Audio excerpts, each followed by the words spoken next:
What's up, nerds? It's MTG Man, and I don't know what was going on in my head. Um, but I'm going to try and explain this deck like a fighting game. I know that may sound strange, but I'm going to try and explain how this deck works as a fighting game. So this is kind of a storm deck, kind of just a spells deck, and I've made it purposefully worse than it could be. But this is Ashling Flame Dancer. Now, this is one of my favorite commanders that came out of Modern Horizons 3. I think the deck's super unique. I think it's super fun. So let me just go over it. So for 2 red, it's a 4/4. You don't lose unspent red mana as steps and phases end. Whenever you cast or copy an instant or sorcery spell, discard a card. Then draw a card. If this is the second time this ability has resolved this turn, Ashling Flame Dancer deals 2 damage to each opponent and each creature they control. If it's the third time, you add 4 red mana. Now I hear what you're saying. MTG Man, how are you explaining this as a fighting game? Well, every card in this deck, besides the lands, can kind of be explained in fighting game terms. Have you ever played Your Only Move is Hustle? Your Only Move is Hustle is this great game. Now, to explain it, it's basically fighting game chess, right? Every time you have frame advantage, you get to input your move. Every time your opponent has frame advantage, they get to input their move. And you're basically just trying to outplay your opponent, but it's a turn-based fighting game. Every action is like back and forth. It's not a real-time fighting game where you press the button and the punch comes out. That's kind of how this deck works. Red mana is going to act as your frames, and every card, spell, is kind of like a move that takes a certain amount of frames. Now, Ashling, sure, you can attack with Ashling, but Ashling is kind of almost working as an anthem in this deck. This is almost like a stance for you, or just a alternate form, where when you do, if you get to a third hit in a combo, you get to add 4 frames. Like, you get 4 free frames for hitting a 3-hit combo. And it kind of cycles through your deck so that you can just keep putting out moves. And I know that's very strange, but I'll explain it in a second. So, how does this deck work? Well, we first are going to use what I'm calling cancels. This is kind of like using a piece of your meter. Or I think in Nickelodeon All-Star Brawl 2, there was a slime meter. And you can cancel your moves. You kind of cancel the end lag in order to be able to do another move sooner. Well, these are kind of cancels, because what they do is, however many frames you put into them, you're always getting more. So you put 2 frames into Desperate Ritual, you get 3 out. You put 2 red mana, 2 frames, quote-unquote, into Pyretic Ritual, and you gain 3. Seething Song, you put 3 frames into, you get 5 out of it. And Ironcrag Feat, you put 4 into and get 7 out of. And Mana Geyser is kind of exponential, where for each tapped land your opponent controls, you are able to add a frame, quote-unquote. Now, I know what you're saying. Well, there's no real, equivalence in a fighting game, but if you think about it, if your opponent's lands are also adding mana, and mana is frames, they've kind of, overextended to where they're vulnerable, and now you're able to add a whole bunch of frames because they left themselves vulnerable. Now, that's an odd explanation, but it's an odd deck. So one of the biggest things is spells. This deck wants to cast a lot of spells, and you can look at spells different ways. Like, Blaze is kind of like a chargeable projectile, where the more frames you put into it, the more damage it deals. Think of Samus's Charge Shot from Smash Bros. We also have Burst Lightning, where Burst Lightning is a chargeable projectile, but in a different way, where there's a tap fire, I'm trying to think of a good example of this. Almost think of Robin in Smash Bros, where you can tap lightning to have it do a small projectile that only goes a certain far away, but if you hold down the button long enough, you'll get Thoron, which is that beam attack that does a whole bunch of damage. Basically, this is just 2 levels of charge in one attack. We also have Roil Eruption, which is very similar, where you charge it for 2 frames and you get 3 damage. But if you charge it for 7 frames total, you'll get 5 damage instead. These are kind of chargeable projectiles, which is an interesting way to look at it.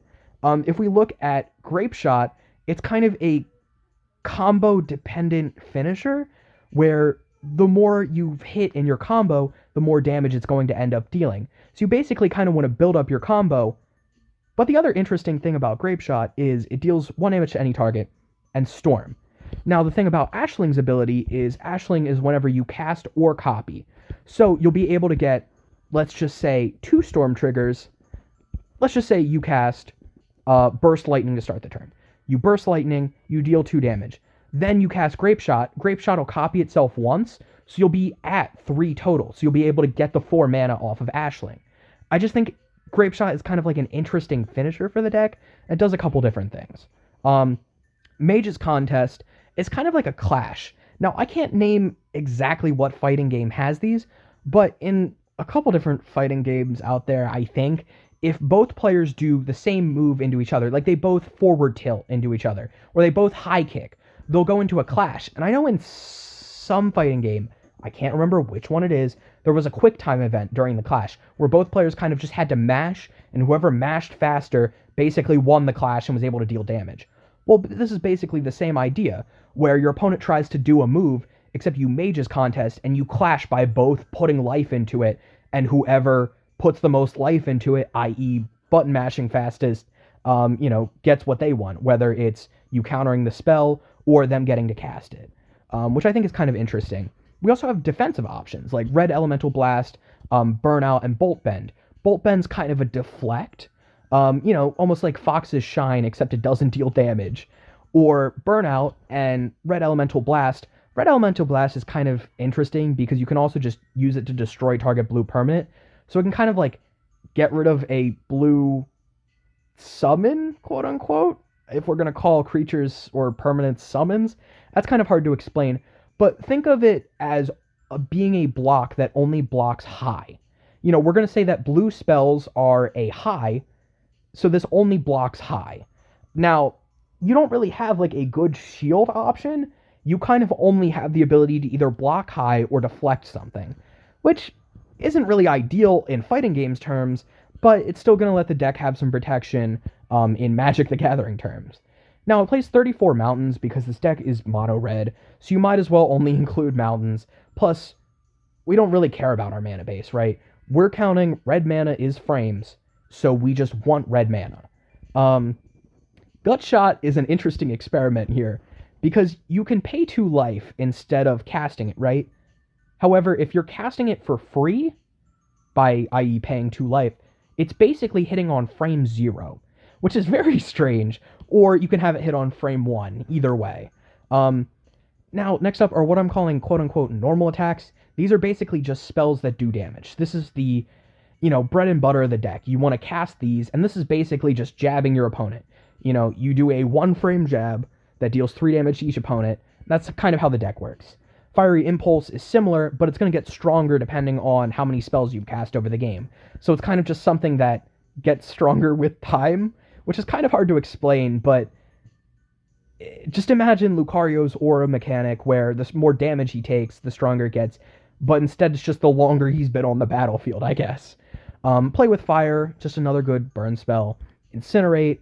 Playful Shove is nice because it also draws you a card. Price of Progress is kind of a bigger one. Hungry Flames can kind of hit a player and hit a creature. So the idea is, what if your opponent sends out, like... I'm trying to think of a good example for this in fighting games. Like in Marvel vs. Capcom, there is Phoenix Wright, and Phoenix Wright can kind of send Maya out, which is his assistant, to kind of flail around and do attacks. So this is kind of like hitting Maya and sending her back to, whatever pocket dimension Phoenix Wright summons her from, and also hitting Phoenix Wright. It's kind of an attack that hits both a summon and a character, in a sense. Riftbolt is kind of a projectile that takes a turn to charge up, but it's not like it takes frames. It's kind of like Sephiroth's little beam attack where he puts the orbs around you, and then they eventually come in and deal damage later. It's kind of hard to explain. We also have this strange category I'm going to call passives, because these enchantments kind of just act as a passive ability that you turn on. Like Arcane Bombardment is a passive that kind of just lets you recast spells. So what we're going to call that is it just lets you string together combos.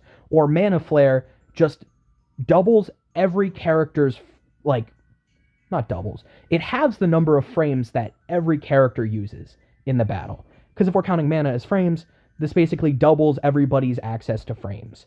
Aria of Flame buffs your opponent's health but it's going to let your attacks deal extra damage, basically. Powerbalance is going to be a kind of strange mix-up option where whenever your opponent commits to an attack and uses their frames, you reveal the top card of your library, and if it's an equal number of frames, you get to use it for free. So it's kind of like being able to put an attack into your opponent's combo. Sure, it's not going to disrupt them, but being able to tack on damage is nice. And Ascend to Avernus is kind of just a drain on everybody's health bar, but their attacks, they have more frames because they have treasure that they can turn into red mana for frames. Kind of hard to explain in fighting game terms. We also have what I'm going to call like repeatable attacks. These are attacks that you're able to get back from your graveyard. Like Pulse of the Forge deals 4 damage to a player, and then if that player has more life than you, you can return it back to your hand. Or Punishing Fire, you can pay 1 red to return it from your graveyard to your hand whenever an opponent gains life. And Firebolt, you can just kind of flash back. I kind of almost see these as just a repeatable projectile. Think of like Fox lasers, where you can kind of just shoot them off over and over. And sure, they're not killing anyone, but it can kind of just help you tack on damage. This is kind of a weird analogy, but I see Hate Mirage as kind of a projectile where you get these 2 creatures that you can throw at your opponent, and at the end of the turn they're dead. You know, they spend a certain amount of time on screen when you throw them, but after that they're exiled. So it kind of just acts as a projectile. Same with Force of Rage, where it creates those 3/1s, you just throw at your opponent, kind of a projectile, but this is also a 0 frame, possibly, on your opponent's turn. So you could kind of use it as a projectile to block their projectiles if you end up using them as blockers. Kind of confusing, but, I mean, projectiles on projectiles has kind of happened before. You know, it's like shooting a charged shot into another charged shot. It's whatever. We also have a repeatable debuff. Now, in this, I'm kind of considering mana rocks as buffs. And while that's kind of hard to explain, the idea is it's just giving you extra frames, so it's almost speeding you up. So we're calling them buffs, right? So logically, Shattering Spree is a debuff because it's destroying an artifact, but it's a repeatable debuff, or maybe even a chargeable debuff, because you can put more frames into it to do it multiple times. The nice thing is, if you copy it with Replicate, again, Ashling is cast or copy, so you'll be able to gain value off of replicating it multiple times. So it's kind of a chargeable debuff, I guess. We also have what I'm going to call spacing, but this is strange. So there are situations where your opponent has 2 options. They could either take the attack or roll behind, but you're going to get more like advantage if they roll behind because you're able to just hit them after their roll. That's kind of what this is. They can either take 5 damage from an attack, or they can kind of leave themselves open and you get to draw 3 cards, which is just going to give you more options to hit them. So it's kind of like a spacing mix-up type thing. We also have what I'm going to call a spammable projectile, but this is also kind of just a chargeable projectile, where the more mana you put into it and the more frames you put into it, the more damage it's going to end up doing. So you cast it for 2, it deals 1 damage to any target. Then you replicate it, that's a 2nd damage. You can kind of just add it up as either a charge projectile, or I like to see it as a spammable projectile, because each hit is going to be adding to your quote-unquote Ashling combo, and once you get to 3, you'll gain the 4 red energy, or 4 red mana, i.e. more frames, to cast more spells. Yeah, this deck is strange. Let me just say this deck is strange. We'll also have Overmaster. This is kind of like spending some meter. So you take 1 frame to put in the input to spend some meter to give one of your attacks super armor so that your opponents can't, like, hit stun you or whatever. You know, they can't make you stop your attack because it's uncounterable. It also draws you a card, which is just nice. These next 2 cards are what I'm going to kind of call super moves. The idea is you cast them for 1 cost, and then you can either flash back or overload them to make them like a super move. You know, you put a bunch of frames into a super move, it does something really cool. Yeah. So Mizzix's Mastery will let you recast all of your instants and sorceries from your graveyard if you super move it, or Ignite the Future can kind of just be a play the top 3 of your deck for free, which can kind of just help you get a combo super fast if you have enough frames to pump in. Next up, I'm going to put what I'm calling summons. Now, it's hard to define what a summon is. But in this case, they are creatures that can deal damage, but they're not really here for damage. They're here to help you gain mana, help you gain resources. Think of, like, It's really hard to think of a good like. I've been playing a lot of Rivals of Aether recently, and some of the workshop characters have this thing where like you put down a, let's just say a turret, right? And as long as you're within a certain distance of this turret, you gain like extra health or whatever, or you hit harder. That's kind of what these are, where Stormkiln Artist is going to let you create treasures when you cast instants and sorceries, so it's going to let you hit more. Rodeo Pyromancers is going to let you add red when you cast your first spell, so it's kind of just letting you do more. Harnesser of the Storm exiles a card from the top of your library once each turn when you play a non-creature or otter spell, so it's kind of just giving you more options. And then Runaway Steam-Kin, kind of similar, where whenever you cast a red spell, if it has fewer than 3+1/+1 counters on it, you can remove a +1+, or you can remove 3+1/+1 counters and add red. So it kind of just lets you extend your turn by giving you more frames as long as it's able to sit on the battlefield. That's kind of how this deck works. It wants the creatures to sit. It does not want to attack. That's basically, they're just here to give you cool abilities. We also have what I'm going to call stance changes. Now, this is kind of confusing because, well, this is just discarding your hand and drawing a new hand, but isn't that kind of what a stance change is? It gets rid of whatever moves you don't want and then gives you a bunch of new moves. So the idea is you're kind of like stance changing real quickly and then being able to have 7 new cards in hand, which are 7 new moves you can use. So we have like Reforge the Soul, Pyretic Charge, which you can plot and then use later, which I really liked as just a fast mix-up option where your opponent's like, okay, they're out of cards, they can't do anything, and then you go, nope, I plotted Pyretic Charge, I'm going to discard, draw 4, and then it'll bump up your creatures, but this deck really doesn't care about that. We also have Wheel of Misfortune, Valakut Awakening, and Wheel of Fate, which is kind of like a stance change that you have to, like, telegraph because you have to do it 4 turns early, but, you know, it's whatever. And then Fists of Flame. Now, this is a stance change, but in a different way, because this makes you focus on a creature. Now, Ashling has you draw and discard every time you cast an instant or sorcery spell, so you'll probably have drawn a couple of cards each turn. This is almost like turning the deck into a stance that has a really strong projectile. And we're calling Ashling that projectile because you just throw her at people's faces. Is this really considered a stance change? I don't know, but I just kind of consider it a stance change because it changes what the deck wants to do. Whereas these stance changes are just giving you different options, this is changing how the deck works for 1 turn, albeit, but it's an option. We also have quote-unquote specific punishes like Guerrilla Tactics, where when a spell or ability an opponent causes you to discard Guerrilla Tactics, it deals 4 damage to target creature or player. It also can just be used as a burn too, which is kind of what the deck wants. It wants burn spells that just kind of hit in the face, because I think that's like the most comparable to just punching someone, you know? This is a 2-frame punch that deals 2 damage, the way I see it. But if your opponent is playing some sort of weird character that steals your moves or turns off your moves, then it specifically becomes a burn 4. Which is just kind of strange, I guess. We also have what I'm calling options, which is Galvanic Relay, where the more you've done in your combo this turn, the more cards you'll get to exile and the more cards you'll get to play next turn. Now, it's really hard to find a comparable fighting game term to this, so I'm not going to. It's hard because red mana being frames is pretty comparable, okay? The more frame advantage you have, the more you can do with your character.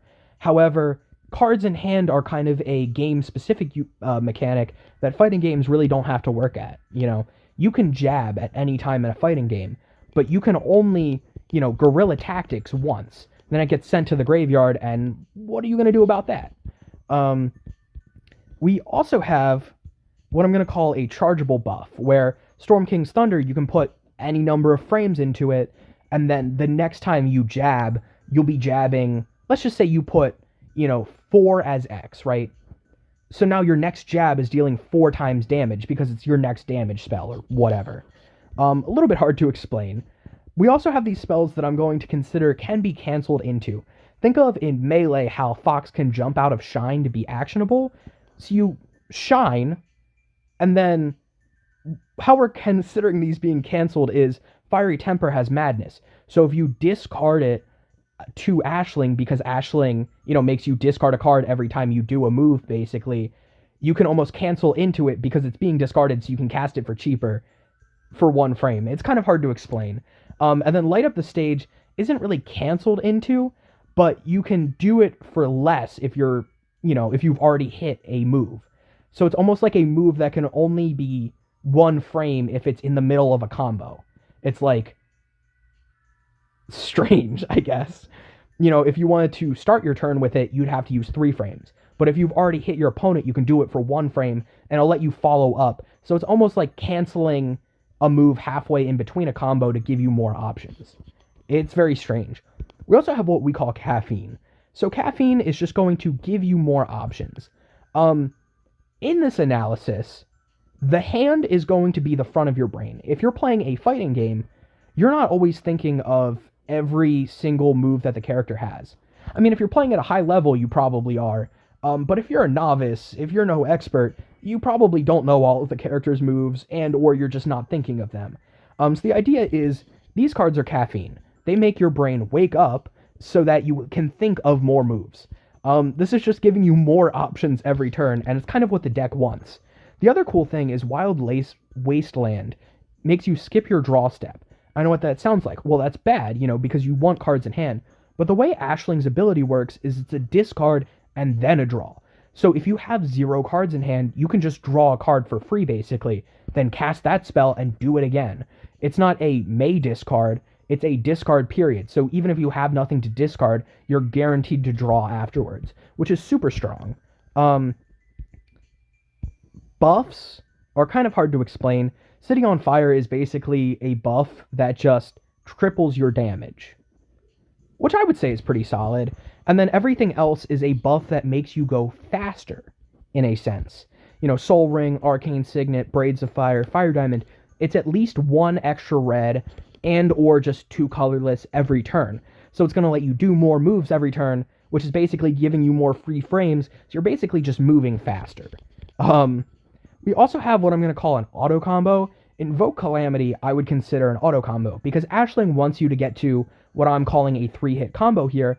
Invoke Calamity counts as 1 hit by itself, even though it deals no damage, and then you can cast up to 2 spells from your graveyard. So you cast 1, you cast 2, you cast 3. Now you have the 3 red mana from Ashling, and you can kind of just continue your combo for turn. But this counts as an auto combo because it basically already gets you to 3 hits. We also have assists. Now, if you think of like a Marvel vs. Capcom assist, you take another one of the characters on your team, and they just kind of show up and do a move. So how this kind of works is Jeska's Will is an assist that just, maybe it knocks your opponents back, something like that. But it gives you a bunch of free frames, and it also just gives you a bunch of other moves you can do, because I guess you just think better after doing an assist. We also have Nahiri's Lithoforming. This is a strange assist. If you notice, the assists are like, this is a Jeska assist, quote unquote, because it's Jeska's Will. This is Nahiri's Lithoforming, so this is a Nahiri assist. So we actually do have a full squad right here, because we have 2 assists. But anyway, Nahiri's Lithoforming makes you sacrifice X lands, and for each land sacrifice this way, you draw a card, and you can play X additional lands this turn. Well, here's the thing with Ashling, right? Ashling makes it so you don't lose unspent red mana as steps and phases end. So you can kind of stockpile red mana, and once you have so much mana, your lands don't really matter, so you can kind of just throw a bunch of mana into Nahiri's Lithoforming to draw a bunch of cards. You can replay some lands, but you'll also just have more cards in hand to kind of continue whatever you want to do. Here's what we're going to call cheating. This is maybe even the hardest to explain here. I don't know how to explain cheating. Maybe this is kind of like wobbling, because you need 2 things to do this, but the idea is you take Reiterate. It's a 3 mana, copy target instant or sorcery. You may choose new targets for the copy. It has buyback 3, so as an additional cost, you can pay 3 as you play the spell, and if you do, you put it into your hand as it resolves instead of the graveyard. So the idea is you take something like Mana Geyser, where Mana Geyser is going to end up adding, let's just say 10 mana, right? Mana Geyser is going to add 10 mana, so we put 6 mana into Reiterate. So Reiterate will copy Mana Geyser, so we'll gain 10 mana off of it. Reiterate goes back to our hand, so we can then use 6 out of that 10 mana to then copy Mana Geyser again. We basically do the same thing over and over to create an infinite number of frames. So we can hit infinite mana and then just kind of go off. Now, each of these is also a spellcast trigger, so we're also going to be drawing and discarding this entire time, and we can kind of just shape our hand to whatever we need to win the game. This is cheating. I don't know if this is wobbling, because wobbling deals damage. Okay, eventually you will deal damage once you've shaped your perfect hand, but I don't know. I don't really know entirely how to explain this in any way other than cheating. So, to play a test hand, this is not it. This isn't it either. Something like this, sure, we have to mulligan one, but I think we can just kind of like throw Wheel of Fate on the bottom of our library. We draw for turn, right? Turn 1, we can play a mountain. If we really want to remove something, we can gut shot it, we can burst lightning it, we have at least 3 damage, okay? Then we go to turn 2. I think we Soul Ring, add 1 color, well, we add 2 colorless mana, spend 1 colorless and a red to play a Desperate Ritual, adding 3 red mana, so we have 3 red and 1 colorless floating. We can use that to cast Ashling. So now we have our commander turn 2. And then this is kind of where the deck just goes off. So we gut shot for 0, so we have a 0 frame, 1 damage to target opponent, which is okay, right? But we also have to lose 2 life, which hurts a little bit, blah, blah, blah. But Ashling is going to let us discard a card, so we'll discard Fiery Temper. When we do that, we'll pay its Madness cost to deal 3 damage to target opponent, which will count as another one. But either way, we are drawing off of it. Now, because we cast Fiery Temper as we were discarding it, we get another Ashling trigger. So we can discard Aria of Flame to draw a card. And then at this point, we can just Burst Lightning something for 2 damage to add that 4 red mana. So now we have 4 red mana floating, and when we cast Burst Lightning, we would discard a card, draw a card. Now, we have 4 red mana floating. When we did that second spell cast with the Fiery Temper, we also dealt 2 damage to each opponent and each creature they control. So, we can then either use the floating mana for a Roil Eruption to deal 5 damage. We can Red Elemental Blast something that we need to remove that's blue. Or we can also just hold it up in case, they try and Witness Protection or any of those blue removal spells on Ashling. I think, in fact, we would probably wait. And then we move to turn 4, right? We have 4 red mana floating. At the end of our opponent's turn, we would have tapped the mountain for red. So now we would have an extra 5th red mana floating because of Ashling. And then here we kind of go off. I think, you use some of that on Stormkiln Artist. And then we Roil Eruption, deal 3 damage to something. Ashling lets us discard and draw. And it's a mountain. So we're actually a little stuck. Let me just be honest. We're a little stuck. We don't have anything flashbackable in the graveyard. Stormkiln Artist would create a treasure off of our red elemental blast. Wait. No, well, it would have created one off of Roil Eruption. We go to the next turn. We play an Ironcrag Feat, so we can only cast 1 more spell this turn, but we have 7 red mana floating, and we get to discard and then draw, which would be a mountain. So I think we just play the mountain, and we would create a treasure off of Ironcrag Feat. Here's the thing, now we have a lot of mana, but until we end up drawing spells again, we're a little screwed. So we can Overmaster, so our next spell is uncounterable, then we get to draw a card, and we get to discard that card because of Ashling. Or wait, would Ashling's trigger go on the stack and then? So I think what would happen, excuse me if I'm wrong, we would play Overmaster, Ashling goes on the stack. We have nothing to discard, so we get to draw. Then we get to draw from Overmaster. Now we can Grapeshot, and the cool thing about Grapeshot is it's going to counter itself, or it's going to copy itself for each other spell we've cast this turn. So it copies itself once, but that'll be 2 Ashling triggers. So we're going to create the 4 mana, and then when we play Grapeshot, we would discard, draw, Now we have 4 red mana floating, so we can play Powerbalance. And then here, we're not exactly winning, but we have a shit ton of mana. And now when our opponents are casting spells, we can start revealing cards from the top of our library with Powerbalance, so maybe we'll get some free spells. And every time we cast a spell, we get a Stormkiln Artist trigger, so we get more treasure. Let me be real here, right? I think this deck could possibly cut a couple mountains. I don't really like going below 34 lands. That's my problem. Because this deck can cheat out things, it can get mana fast. Like if we just play a second test hand here, one, pass, mountain. Actually, we probably don't do anything unless we Firebolt something to remove it. We go to turn 3, we play a Pyretic Ritual, we run out Ashling real fast, and we go to turn 4. Now, we can Desperate Ritual, so we have 3 red floating, then we get to discard a card and draw a card. So I think we discard Hate Mirage here, draw a card. Then we can play a Firebolt, deal 2 damage, deal 2 damage to each opponent and each creature opponents control because of Ashling's ability, and then discard a card and draw a card. So I think here, I mean, we had 3 red off of Desperate Ritual, so we still have 3 red floating. I think we want to discard Fist of Flame here, draw a card. Then we use the red floating and then this mountain to play an Ironcrag Feat. So we get to add 7 red mana plus 4 red mana off of Ashling, so we're at 11 red. And then we can discard a mountain, draw a card with Ashling because we cast a spell. Now we can use 5 of that mana to discard our hand. Ashling would let us draw and discard, but we discard that with it, I believe. And then we draw 7 cards from Reforge the Soul, and we still have 6 red mana floating.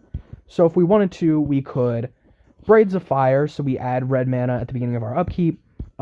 We could Grapeshot, which will go kind of off because we have how many spells cast this turn? Let's see. 1, 2, 3, 4. So Grapeshot would be copied 4 times, and we get 5 Ashling triggers total. It would be copied a 5th time because of Braid of Fire. And then if we ended up destroying a artifact with Shattering Spree, it would be copied 7 times. So we'd basically be able to draw and discard 7 times. And at that point, you kind of just shape your hand into whatever you want. I mean, this deck can really go off if you get what you need. It's just only if you can get the correct pieces.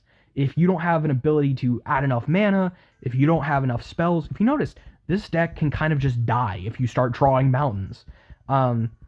It's definitely a little bit shaky, but let me be real, okay? I started putting this deck together, right? I had, I'm going to say 30 cards out of the framework, and I said, okay, I know how Ashling works. And then I saw it, and I was like, wait a minute. This is kind of like a fighting game. And I kind of shaped the deck around that, right? This deck was kind of shaped to work in this combo Storm sense. And you can just call it Storm, but I think it's boring to call it Storm. I think it's fun pretending that Ashling is a little fighting game character, and they are pulling off this intricate combo where they're dragging the opponent off the stage and hitting them with projectiles and, you know, all of this random shit, and they're canceling their frames and, you know, doing everything they can, and they're chain grabbing the opponent. I just think that's really funny. I also think it would be really funny to make Ashling a character in a fighting game, with this being the moveset. I mean, sure, you can't use all 100 cards, but, like, it would be kind of entertaining, would it not? That being said, this is MTG, man. I know this one was probably a little bit more out there than most people are used to. I mean, my content's always a little out there. I'm a strange guy, I guess. But that being said, I hope you enjoyed. I hope that you kind of saw what my vision was here. I had a vision. That's the problem. Maybe I should stop having visions and should start having strategies, I guess. And I mean, like, I'm good at strategy, but I think decks are a lot more fun when you build them with something in mind that you want to do over, like, how do I make my deck win 100% of the time, you know? Because I think winning every time can get a little bit boring. Or not. If you like winning that much, maybe you really enjoy it. Maybe that's just what's for you. And that's fine. But I enjoy building interesting decks, you know, interesting interactions, interesting mechanics, and I like the theme. I like the idea of what I'm putting into my deck being what the deck is. You know, I don't see this as my Ashling Storm deck. I see this as Ashling, the fighting game character, I just think that's funny. I think that's more fun than, building a peak performance Ashling deck, even though this deck can perform pretty well, depending on what you draw. That being said, this has been MTG Man. 100 subscribers, 102 actually. It's something. It feels like I've reached something, even though 100 isn't, it's not like it's a lot, but it makes me feel special, so I'm happy about it.